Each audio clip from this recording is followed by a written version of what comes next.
জামাত শিবির হচ্ছে বাংলাদেশের সেটেলার, তারা উদ্বাস্তু। এই জামাত শিবির হিজবুত তাহরির বাংলাদেশের না।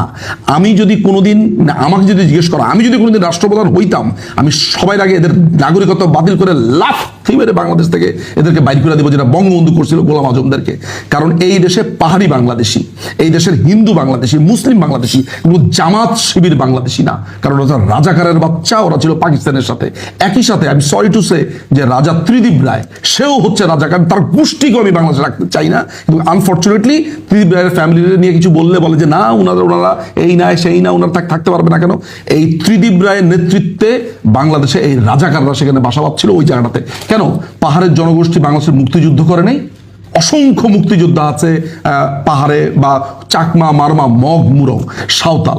সুতরাং আমার কথা হচ্ছে কনসেপ্ট অফ বাংলাদেশ এটা ঢুকা দিতে হবে। যে যার রেস, যে যার জাত, এগুলো সবকিছু নিয়ে থাকবে।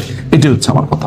আমার প্রথম ব্যাপার হচ্ছে, আপনি বাংলাদেশের এই ভূখণ্ডের একজন নাগরিক, আপনি নিজেকে সংখ্যালঘু বলে অভিহিত করছেন কেন? প্রথম কথা, সংখ্যালঘু মানে কি আপনি সংখ্যায় কম এই কারণে বলছেন?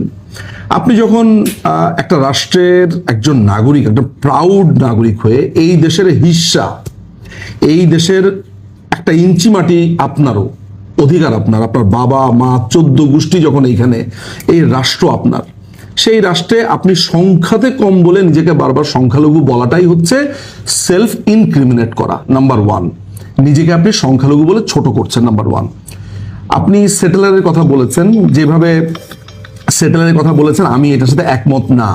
বিকজ একটা রাষ্ট্রে একজন, এই রাষ্ট্রটা আমাদের সবার, সেইখানে একটা অংশের নাম সেটেলার কেন হবে? আমার রাষ্ট্রে আমি যেইখানে খুশি সেখানে থাকতে পারবো, সেই থাকাটাকে আমাকে সেটেলার বলা হচ্ছে। ইয়েস, আমি আসতেছি, আমি নিজে যখন অস্ট্রেলিয়াতে পড়াশোনা করেছি সেখানে ইন্ডিজিনাস পিপলদের প্রতি একটা আলাদা রাইটস থাকে, আমি আসতেছি।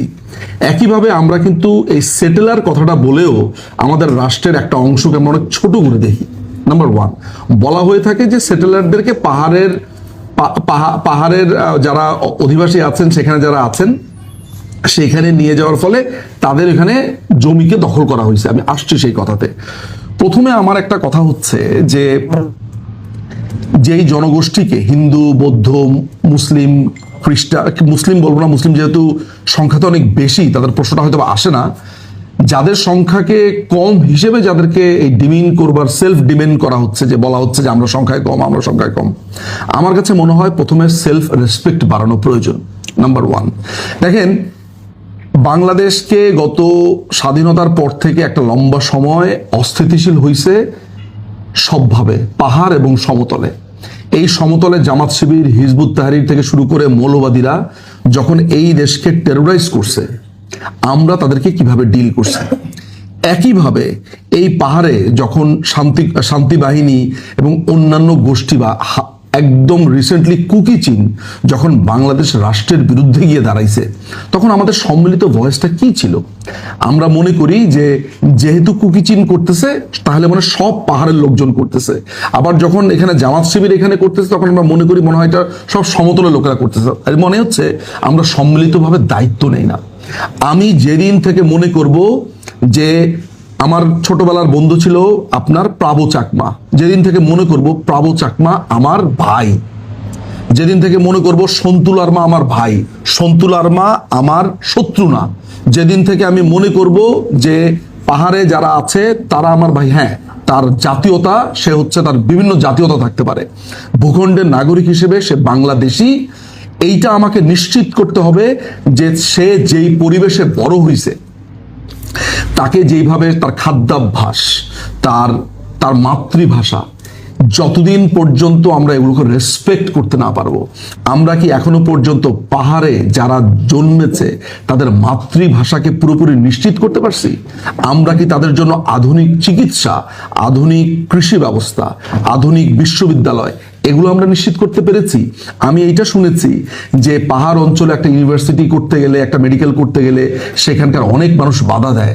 তারা বলে আপনারা এখানে এসে আমাদেরকে, আমার কথা হইতেছে যে মানে এইটা কেন হবে? আপনারা কি কখনো এটা প্রতিবাদ করেছেন যে পাহাড় অঞ্চলে একটা ইউনিভার্সিটি করতে গেলে সেখানকার লোকেরা এসে সন্ত্রাসীদের বাধা দেয়, বলে যে সমতলের লোকেরা এসে তোমাদেরকে দখল করে নিবে?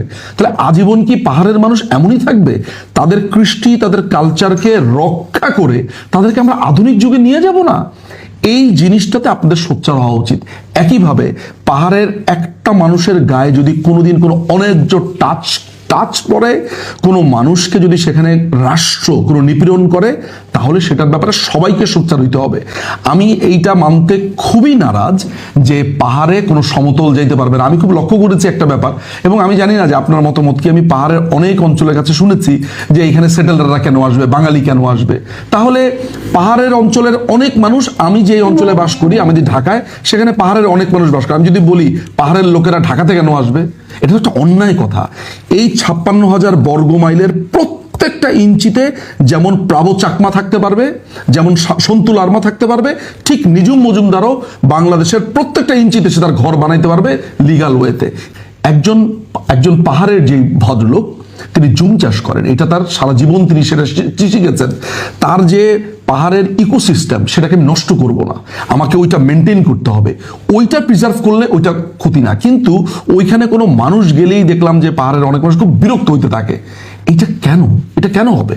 সেখানে দিনের পর দিন শান্তি বাহিনীরা আর্মির লোকজনদেরকে, আর্মিরা ওইখানে, আমি একটা কথা খুবই মানতে নারাজ, সেনাবাহিনীকে অত্যন্ত দানব হিসেবে দেখানো হয়। সেনাবাহিনীর ব্যাপারে আমার ভয়ানক লেভেলের রাগ আছে। সেনাবাহিনীর বেইমানি, সেনাবাহিনীর ইত্রামি, মধ্যযুগের দিকে তাদের ক্রমাগত যাত্রা, তাদের ভেতর তাদের হিজবুত তাহরির হয়ে ওঠা, তাদের জামাতি হয়ে ওঠা, এগুলো সমস্ত কিছু ছাপিয়ে পাহাড়ে যখন তারা ডিউটি করতে যায়, আমি লক্ষ্য করেছি যে তাদেরকে দানব হিসেবে দেখানো হয়। তারা কি, আমি কখনো মনে করি না যে তারা সেখানে দানবগিরি করতে যায়। শান্তি বাহিনীর লোকেরা কি নৃশংসভাবে সেনাবাহিনীর লোকজনদেরকে হত্যা করেছে, আপনি সেটা জানেন। এবং একইভাবে সেনাবাহিনীর লোকেরাও যদি ওখানে এক্সট্রা জুডিশিয়াল কিলিং করে, তার জবাব দিতে হবে। আমার কথা হচ্ছে একটা অ্যাকাউন্টেবিলিটি তৈরি করতে হবে। আমি এইটা যেন না হয় পাহাড়ের লোকেরা বলবে এটা আমাদের অঞ্চল, এটা আমি আলাদা রাষ্ট্র চাই, বাঙালিরা বলবে এটা আমাদের। নো, সব কিছু আমাদের, কিন্তু প্রত্যেকে যা রেসপেক্ট দিতে হবে। লেটস সে আপনি অনুগ্রহ করে নিজেদেরকে সংখ্যালঘু, আমি এই সংখ্যালঘু শব্দটা শুনলে আমার মাথাতে টং করে উঠে। সংখ্যালঘু আবার কি জিনিস? একজন শিখ, একজন ইহুদিও যদি বাংলাদেশে থাকে, এই রাষ্ট্র তারও। ইসরায়েলে কি হয়েছে আই ডোন্ট কেয়ার। এই রাষ্ট্রে যদি একজন ইহুদি থাকে, একজন কাদিয়ানি থাকে, একজন শিয়া থাকে, এই রাষ্ট্র তার। Simple as that. আমরা প্রত্যেকে মিলে এই রাষ্ট্র করেছি। প্রত্যেকটা মানুষের অধিকার আমাকে নিশ্চিত করতে হবে। কিন্তু এইটাও ঠিক, কেউ যেন কারো ধর্ম অনুভূতিতে আঘাত না দেয়, কষ্ট না দেয়, তাই না? এটাই হওয়া উচিত। একটা, আমি 25 বছর 23 বছর আজকে আমি দেশের ওয়েস্টে, আমি ওয়েস্ট থেকে কি নিয়েছি? আমি ওয়েস্ট থেকে নিয়েছি একটা টলারেন্ট সোসাইটি, একটা ডাইভার্সিটি। অর্থাৎ আমরা এখানে প্রত্যেকটা মানুষ আছে, আমি হয়তো আপনাকে পছন্দ করি না, কিন্তু আমাকে এইটা শিখতে হবে যে উনাকে পছন্দ না করলেও উনাকে আমার সহ্য করতে হবে, উনাকে রেসপেক্ট করতে হবে। This is what I have learn. So পাহাড়ের অধিবাসীদের প্রতি যা হয়েছে গত কয়েক সপ্তাহে, এটা খুবই ভয়ঙ্কর একটা ব্যাপার, ভয়ানক একটা ব্যাপার। এই পাহাড় অঞ্চলে দিনের পর দিন আমরা দেখেছি জামাত শিবিরের সেখানে, মানে উই পোকা যেরকম বাসা বাঁধে, পুরো পাহাড়ে জামাত শিবির বাসা বেঁধেছে। তারা এসো গাছ লাগাই, এসো সাঁতার কাটি, বিভিন্ন তারপরে পাহাড়ি ছাত্র পরিষদ, এগুলোর নাম দিয়ে তারা দিনের পর দিন জামাত শিবিরের এজেন্ডা বাস্তবায়ন করেছে।